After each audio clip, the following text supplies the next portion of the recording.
La période victorienne est souvent décrite comme une époque glamour de maisons somptueuses, de robes glamour et d'histoires d'amour passionnées. Cependant, la réalité historique est souvent plus complexe que ce que les romans décrivent. Derrière la dentelle et les soies luxueuses se cachait une vie de mauvaise hygiène, où de nombreuses personnes n'avaient pas de toilettes intérieures et ne se lavaient pas régulièrement. Les maladies courantes étaient très répandues, et la façon dont les gens de l'époque les traitaient était parfois pire que la maladie elle-même. Dans la vidéo d'aujourd'hui, nous explorerons l'hygiène de l'Angleterre victorienne. Un voyage qui n'est pas vraiment rose. Mais avant de commencer, n'oubliez pas de vous abonner et de partager dans les commentaires les sujets liés à l'hygiène sur lesquels vous aimeriez en savoir plus. Préparez-vous, car nous sommes sur le point d'entrer dans un monde très différent. La lessive était un élément essentiel de la vie à cette époque, mais les Victoriens utilisaient souvent des méthodes très spéciales pour garder leurs vêtements propres. Par exemple, ils utilisèrent de la craie blanche pour traiter les taches de graisse, tandis que pour les tâches plus difficiles, ils utilisaient des solvants puissants de l'époque, comme le kérosène. Pour désodoriser, certains endroits utilisent même du lait.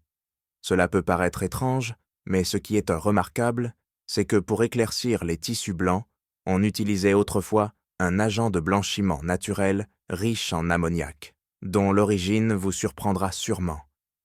Cette méthode n'est pas courante aujourd'hui, mais à l'époque, elle était considérée comme efficace et accessible. Les brosses à dents et le dentifrice existaient déjà à l'époque victorienne, mais ils n'étaient généralement accessibles qu'à la classe moyenne et aux classes supérieures. Les travailleurs manuels doivent être plus créatifs. De nombreuses personnes fabriquent leur propre dentifrice à partir d'ingrédients simples comme de la poudre de craie, des cendres ou même certaines substances dérivées de fruits de mer séchés. À cette époque, les brosses à dents avaient souvent des manches en bois et des poils durs, ce qui était inconfortable et assez cher.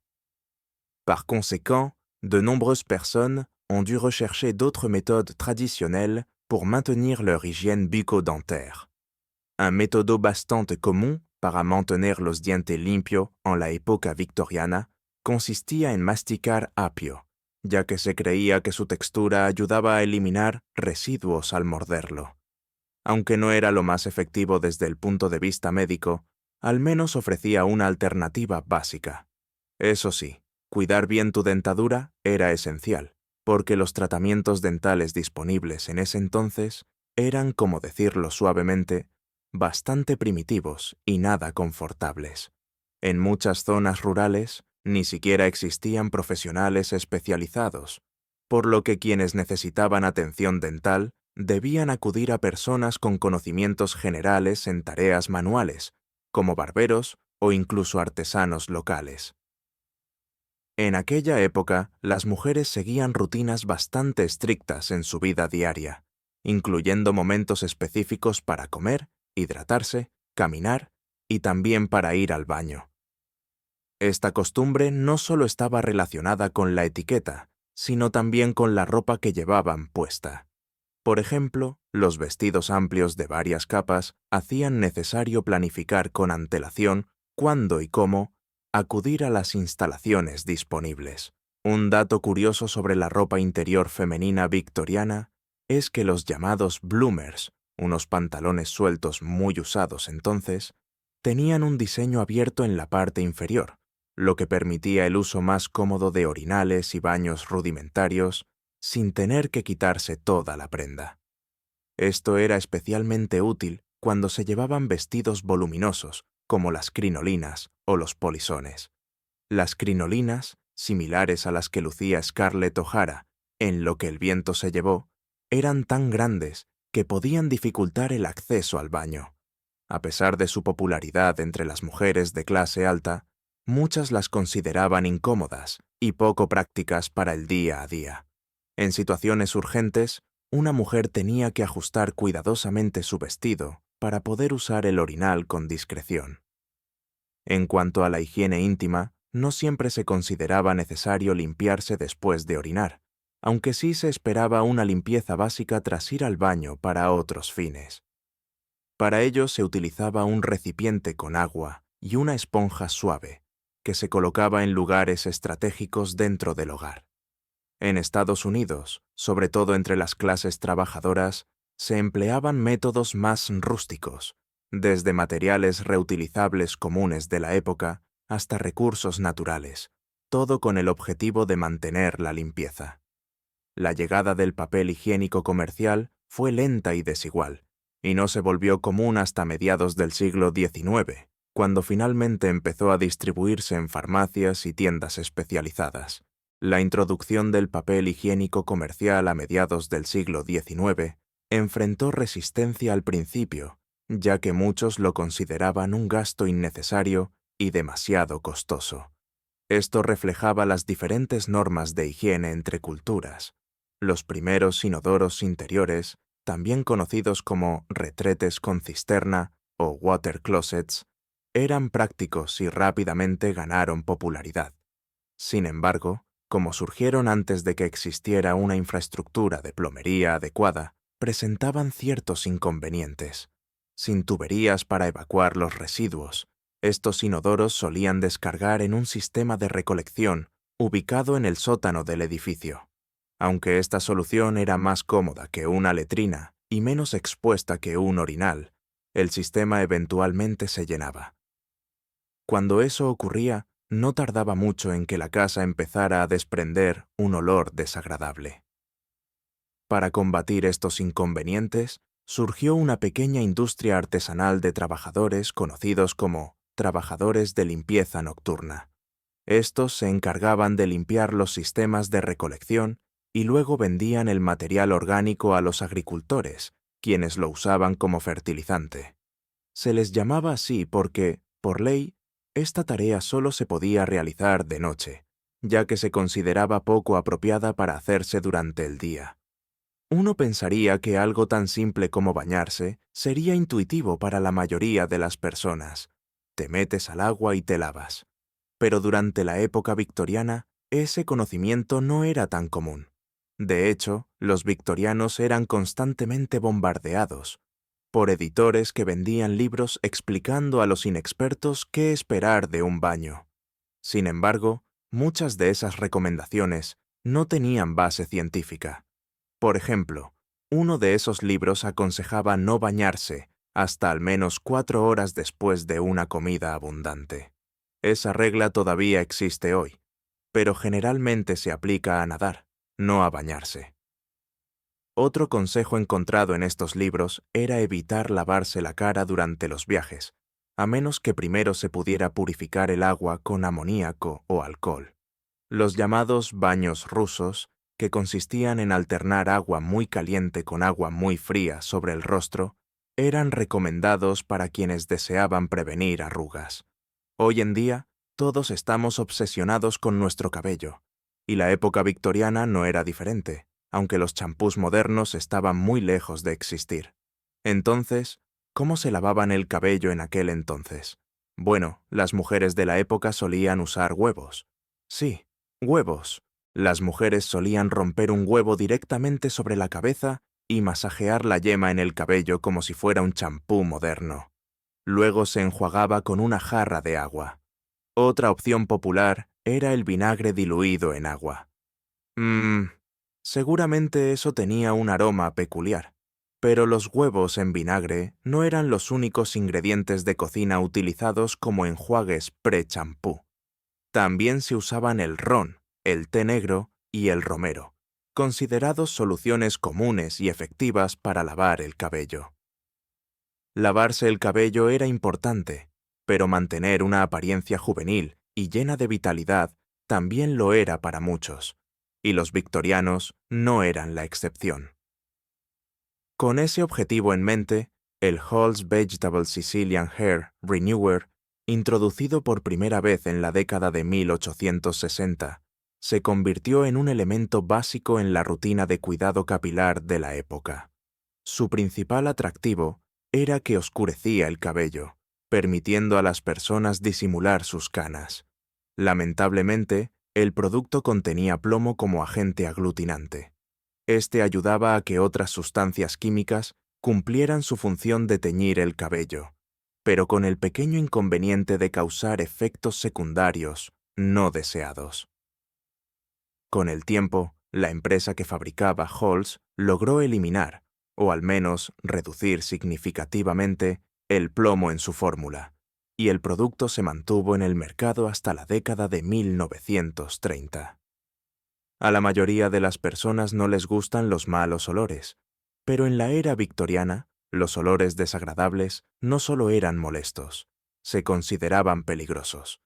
La idea de que enfermedades infecciosas se transmitían por contaminantes en el aire impuro era conocida como la teoría del miasma o del aire nocturno, una creencia que se remontaba a la antigüedad. Los victorianos creían firmemente en esta teoría y culpaban de la mala salud, especialmente en los barrios pobres de Londres, a los olores desagradables que recorrían las calles.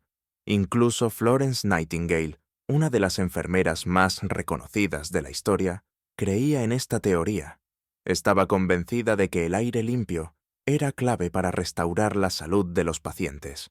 Aunque sí existía una relación entre los malos olores y la mala salud, no era la relación causal que los victorianos creían. Lo que realmente sucedía era que las deficientes condiciones sanitarias, comunes en las zonas industriales de la época, provocaban tanto los olores desagradables como muchas de las enfermedades, pero de forma independiente.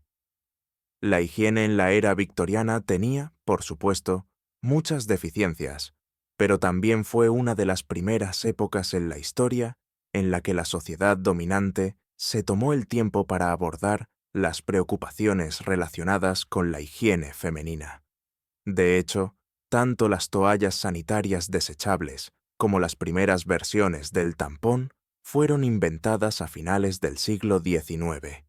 Estas nuevas tecnologías tardaron en normalizarse y volverse de uso generalizado, por lo que, mientras tanto, las mujeres de la época echaron mano de su creatividad. Se descubrió que el material de base, hecho con pulpa de madera, usado comúnmente para tratar heridas de soldados en guerra, también podía ser útil para la higiene femenina. Pregúntale a alguien que viva en Nueva York, Londres o Hong Kong, y te dirá que en pleno verano, las grandes ciudades, incluso las modernas, pueden desarrollar un olor bastante desagradable. Pero el mal olor que salió de Londres en 1858 fue algo completamente distinto. Era tan insoportable que prácticamente paralizó toda la ciudad. Durante la época victoriana, el río Támesis era el eje del sistema de alcantarillado de Londres. En la práctica, eso significaba que la mayoría de los ciudadanos simplemente arrojaban sus materiales de desecho al río. Los londinenses no estaban nada contentos con esto y hacían mucho escándalo por los olores desagradables que emanaban del agua. Los médicos, de acuerdo con la ya mencionada teoría del miasma, culpaban al olor de la propagación de enfermedades por toda la ciudad. Fue tan terrible que el verano de 1858 sería recordado para siempre como el gran mal olor. Eso, sin duda, es un eslogan que merece estar estampado en una camiseta. Desde los malos olores hasta las creencias supersticiosas, en el pasado se culpó a muchas cosas extrañas por la causa de las enfermedades. Pero una de las teorías más curiosas del periodo victoriano fue la creencia de que la tuberculosis y su propagación estaban relacionadas con la ropa de las mujeres. Los médicos de la época sospechaban que las faldas largas, al arrastrarse por las calles, recogían la enfermedad, y que las mujeres que las usaban llevaban sin saberlo los patógenos a sus casas, contagiando así a sus familias. Sin embargo, la teoría no se limitaba a las prendas exteriores. Los médicos también creían que los corsés ajustados, tan comunes en la moda femenina del momento, eran responsables de la tuberculosis, ya que restringían la capacidad pulmonar. Por esta razón, los médicos que intentaban frenar el avance de la enfermedad solían recomendar el uso de corsés más sueltos y faldas más cortas, lo cual, irónicamente, resultaba bastante moderno para la época. Aunque en la era victoriana ciertas actividades de subsistencia eran socialmente inaceptables, eran una de las formas más comunes en que muchas mujeres de los barrios más pobres de Londres lograban sobrevivir. Las enfermedades infecciosas estaban extremadamente extendidas en ese entonces, y sin acceso regular a métodos anticonceptivos, las mujeres en actividades de subsistencia solían contagiar estas enfermedades a sus clientes. Los clientes, a su vez, las transmitían a sus esposas y a cualquier otra persona con la que pudieran involucrarse. La situación se volvió tan grave que la propagación de enfermedades infecciosas fue considerada una amenaza a la salud pública. Se aprobaron leyes que permitían a la policía arrestar a las mujeres en actividades de subsistencia y someterlas a tratamientos obligatorios para infecciones comunes. Aunque no fue comercializado de forma masiva hasta 1914, el enjuague bucal que hoy conocemos como Listerine fue inventado en 1879 por el Dr. Jordan Lawrence y el químico convertido en empresario Jordan Witt Lambert. Los victorianos comenzaban poco a poco a aceptar las ideas de la higiene moderna, por lo que Lambert intentó primero promocionar su mezcla como un antiséptico médico. Por alguna razón, el producto fue ignorado y no generó ganancias para sus creadores. Sin embargo, Lambert no se rindió fácilmente y comenzó a proponer usos adicionales y a menudo inusuales para el Listerine. Antes de llegar finalmente a la idea de venderlo como enjuague bucal, intentó comercializarlo como todo tipo de producto, desde limpiador de pisos hasta cura para la caspa e incluso infecciones comunes. ¿Qué opinas tú? ¿Te habría gustado vivir en la era victoriana? Cuéntanos en los comentarios aquí abajo, y ya que estás, échale un vistazo a algunos de los otros videos de nuestro canal Documentos Históricos.